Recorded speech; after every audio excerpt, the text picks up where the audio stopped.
Hi there, my name's Neil, and this is Ashley. And we're here to talk to you about workplace ergonomics. More specifically, working techniques and lifting.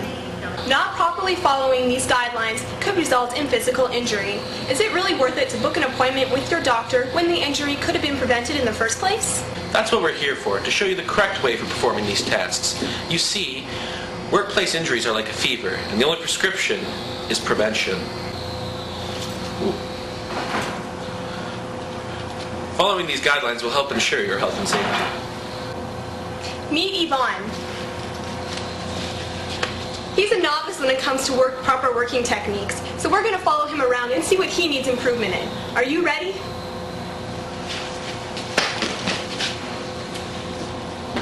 The first topic is lifting posture. The trick here is you do not want your back to be arched too excessively. You want to keep your stomach muscles tense in order to keep your back straight, whether you're standing, lifting, or walking.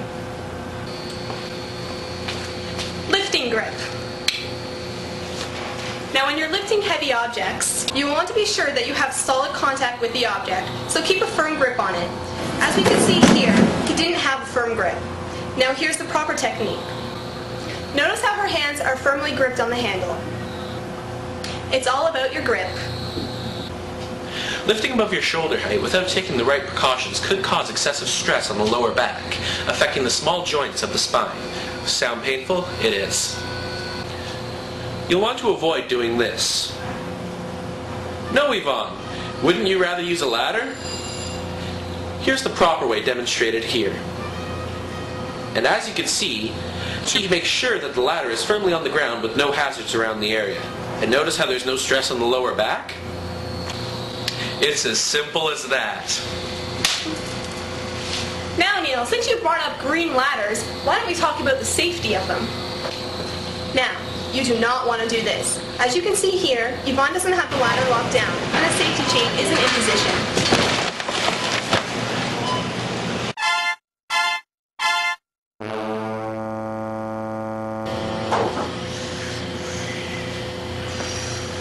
Now the first thing you're going to want to do is lock down by firmly pressing your foot here and making sure that the chain is locked across the line.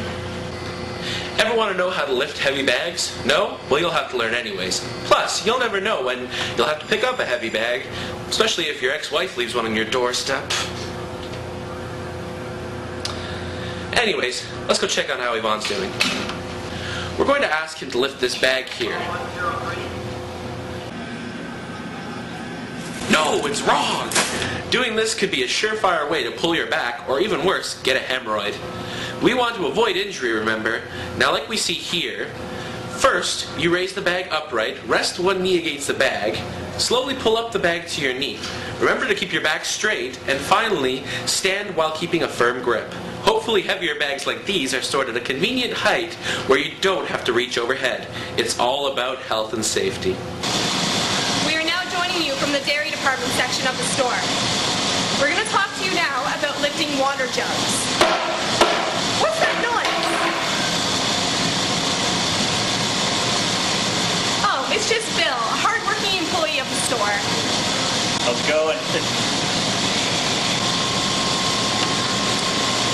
What she was trying to describe was the proper way of handling a water jug.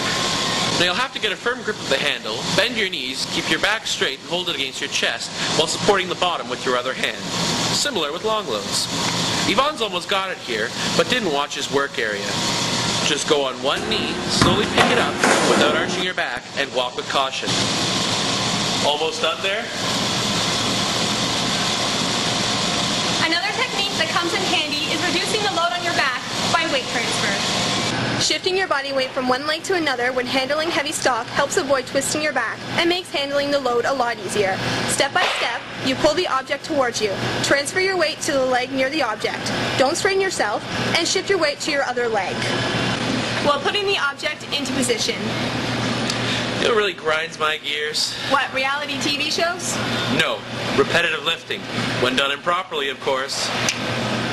Repetitive lifting comes in many forms, whether it's piling stock onto a skid, rearranging pallets in a cooler, or even when you're doing jug returns. If it's done improperly, it could be a painful reminder to remember the right technique when doing this.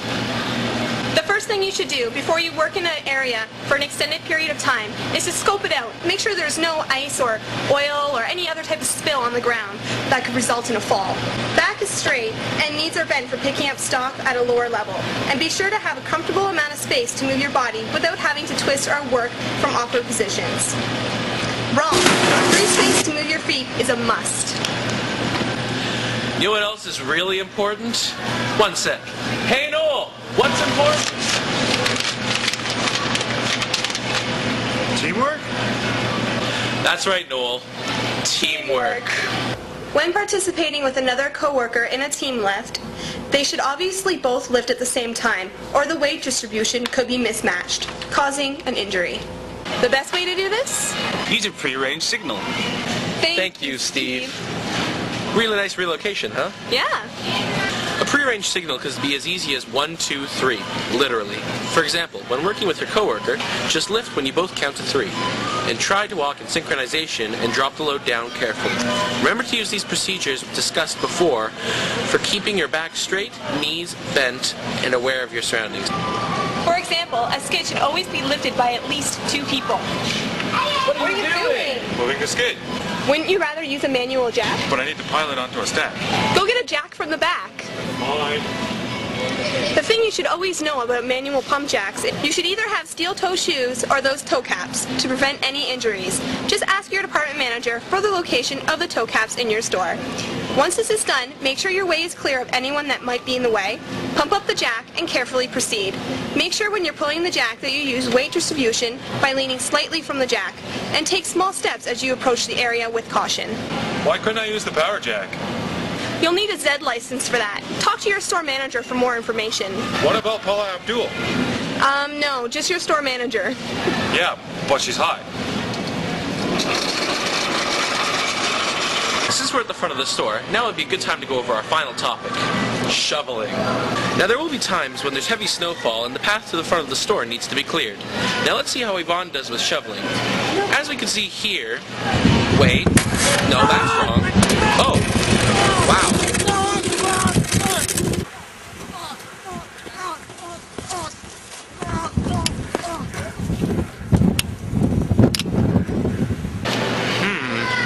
The main fault here was how Yvonne twisted his body while making the motion, obviously spraining his back. Don't ever do what Yvonne does. Let's just leave it at that. Now, a way where you wouldn't fall down a hill is to keep your feet wide enough apart, like shown, and having your lead foot close to the shovel. Now use some weight distribution towards the lead foot and use your other leg to push the shovel. Follow this up with shifting your weight back to your rear foot and have the shovel lifted close to your body. Finally, turn your feet in the direction where you're disposing the load. Yvonne!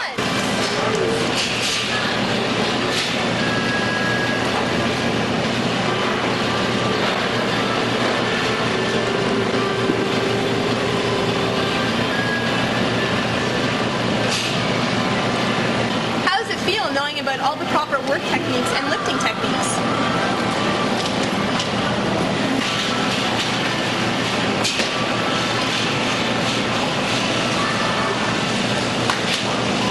Another satisfied employee. This concludes our presentation on ergonomics in the workplace, work techniques and lifting. We hope that you've learned a thing or two about health and safety. And that knowledge is the key to safety. What happened? Time to use some proper workplace ergonomics to put these away.